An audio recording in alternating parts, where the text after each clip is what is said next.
وعلیکم السلام ورحمۃ اللہ وبرکاتہ۔ بیان شروع کرنے سے پہلے ایک مرتبہ درود پاک پڑھے۔ اللہم صلی علی سیدنا مولانا محمد بلکہ وسلم صلاۃ و السلام علیک یا رسول اللہ صلی اللہ تعالی علیہ وسلم۔ میں اتنا خوش نصیب ہوں کہ پہلے یہاں پہ محمد حافظ حسنین اشرف نوری بیان کرتے تھے پہلے، تو میں اتنا خوش نصیب ہوں کہ ان کا بیٹا یہاں پہ آگے بیان کر رہا ہے۔ سبحان اللہ سبحان اللہ۔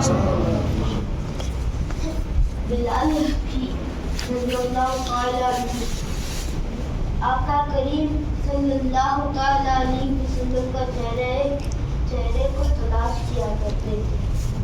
حضور علیہ السلام کا جب وصال ہو گیا، جب آقا کریم صلی اللہ علیہ وسلم پردہ فرمائے، تو بلال حبشی رضی اللہ تعالی عنہ کو اس قدر دکھ ہوا کہ مدینہ المنورہ میں ہر طرف آقا کریم علیہ السلام کے چہرے بدخواہ بنا۔ سبحان اللہ سبحان اللہ۔ اتنا دکھ تھا ان کے اندر، ان کے دل کے اندر اتنا دکھ تھا کہ آقا کریم علیہ السلام کے وصال کا بہت دکھ تھا ان کے اندر۔ اللہ تو پھر آقا کریم علیہ السلام صحابہ سے پوچھتے تھے کبھی کبھار کہ تم نے میرے آقا کو کہیں دیکھا ہے؟ تم نے میرے محبوب کو کہیں دیکھا ہے؟ صحابہ بلال سے کہتے ہیں کہ اے بلال، آقا کریم علیہ السلام تو پردہ فرما چکے، آقا علیہ السلام پردہ فرما چکے۔ تو بلال حبشی اسی طرح صحابہ سے پوچھا کرتے تھے، بلکہ وہ بھی ایک وقت ایسا آتا ہے کہ بلال حبشی طیبہ کو چھوڑ دیتے ہیں، مدینہ المنورہ کو چھوڑ کے ان کی شام کے شہر حرم میں تشریف لے جاتے ہیں اور 1 سال حرم میں گزرتے ہیں۔ بلکہ وہ وقت بھی ایسا ہی آتا ہے، قسمت انگڑائی لیتی ہے مدینے والے گدیداروں۔ سبحان اللہ سبحان اللہ سبحان اللہ۔ آقا کریم علیہ السلام خواب میں تشریف لاتے ہیں اور پوچھتے اے بلال میرے شہر کو کیوں چھوڑ دیا؟ میری یاد نہیں ہے، میرا دیدار کرنے کا کو نہیں چاہتا۔ تو پھر بلال حبشی آدھی رات کو اٹھ کے بے چین ہو جاتے ہیں اور اپنی سواری پر مدینہ المنورہ چلے جاتے ہیں، اور مدینہ المنورہ میں پہنچ کے مدینہ کی 2 دیواروں کو دیکھتے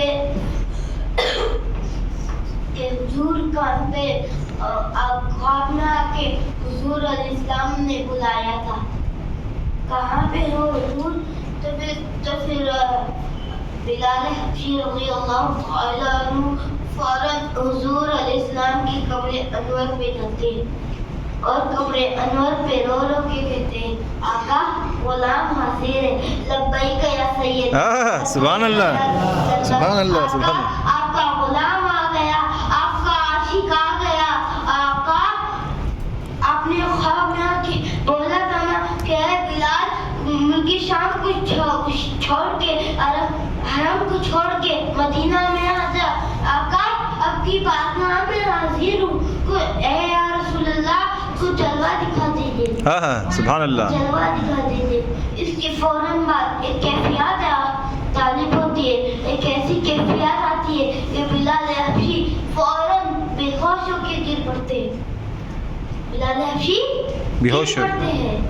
تو پھر کچھ دیر کے بعد صحابہ نے بلال حبشی کو گود میں اٹھا کے باہر مسجد نبوی کے باہر لے کر گئے، اور جب بلال کی آنکھیں کھلی تو اس وقت مدینہ المنورہ میں بس ایک ہی شور ہے، وہ مدینہ میں کیا شور ہے؟ ایک ہی شور ہے، کیا پتہ ہے؟ سنا ہے آقا کا غلام لوٹ کے آ گیا۔ سبحان اللہ سبحان اللہ۔ سنا ہے حضور کا غلام لوٹ کے آ گیا ہے۔ اب لوگ یہ چاہتے ہیں کہ بلال حبشی کی زیارت مسجد نبوی میں، ہاں مسجد نبی میں ہوں. مسجد نبی میں بلال حبشی کی زیارت ہو. جب صحابہ نے کہا کہ بلال اپنی آواز تو سنا دے. سبحان میرے اللہ. بھائیوں، جب انسان کو جب کسی سے پیار ہوتا ہے اس کی آواز سے بھی اس کو پیار ہوتا ہے. بے شک بے شک بے شک. اور جب وہ انسان دنیا کو چھوڑ کے چلا جاتا ہے تو پھر وہ انسان دکھی ہو جاتا ہے. تو پھر ویسے ہی صحابہ بلال حبشی سے پوچھتے ہیں، اے بلال، اذان کے بارے میں بول رہا ہوں، اے بلال وہ اذان تو سنا دے جو کہ آقا کے دور پہ سنایا کرتا تھا، ہاں ہاں سبحان اللہ. جو کہ حضور علیہ السلام کے دور میں سنایا کرتا تھا. تو بلال حبشی صحابہ سے پوچھتے ہیں کہ اے صحابہ، میرے بس کی بات نہیں. کیوں؟ کیونکہ جب میں وہ اذان پڑھتا تھا، جب اشہد ان محمد رسول اللہ صلی اللہ تعالی علیہ وسلم پڑھتا تھا، چہرہ بدوحہ میری نگاہوں کے سامنے. ہاں سبحان اللہ سبحان اللہ سبحان اللہ. حضور کا چہرہ میری نگاہوں کے سامنے رہا. سبحان اللہ. اب جب اذان پڑھوں گا تو پھر آقا کا چہرہ کیسا دیکھوں گا؟ آقا کا چہرہ نہیں دیکھ پایا تو میرے لیے بہت ہی بد نصیب ہے، بہت بد نصیب ہے. تو پھر صحابہ نے ترکیب لگائی. صحابہ نے کہا کہ ایک ہی ترکیب ہے. آج بلال حبشی کسی کی نہیں سنے گا اگر تو ایسے شہزادے ہیں جن کو آقا سے محبت ہے. آقا علیہ السلام نے فرمایا جنہوں نے ان سے پیار کیا تو اس سے پیار کیا، جو ان کا دشمن وہ میرا دشمن. تو پھر بلال حبشی کہتے ہیں وہ کون ہے؟ تو پھر صحابہ نے کیا کہا پتہ ہے؟ کیا کہا؟ وہ نواسے ہیں محمد عربی کے.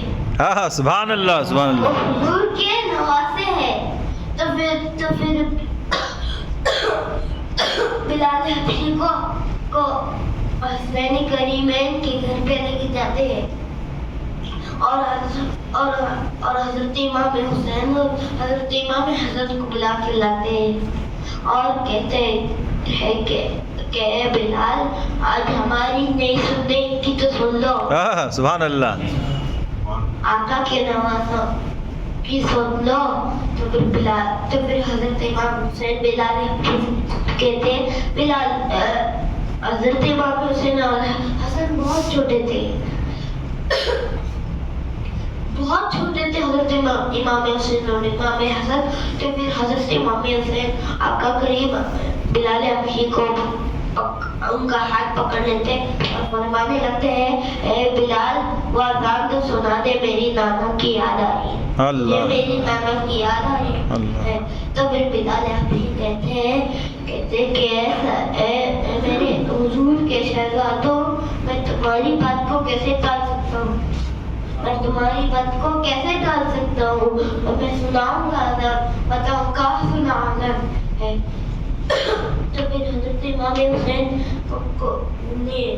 نے بلال حبشی کو مسجد نبوی شریف میں لے کے جاتے اور مسجد نبوی کے چھت پہ کھڑے ہو کے اذان دلواتے ہیں. اللہ اکبر اللہ اکبر اللہ اکبر اللہ اکبر، اشہد ان لا الہ الا اللہ اشہد ان لا الہ الا اللہ. طیبہ کی گلیوں میں بلال حبشی کی آواز وہ گونجتی ہے.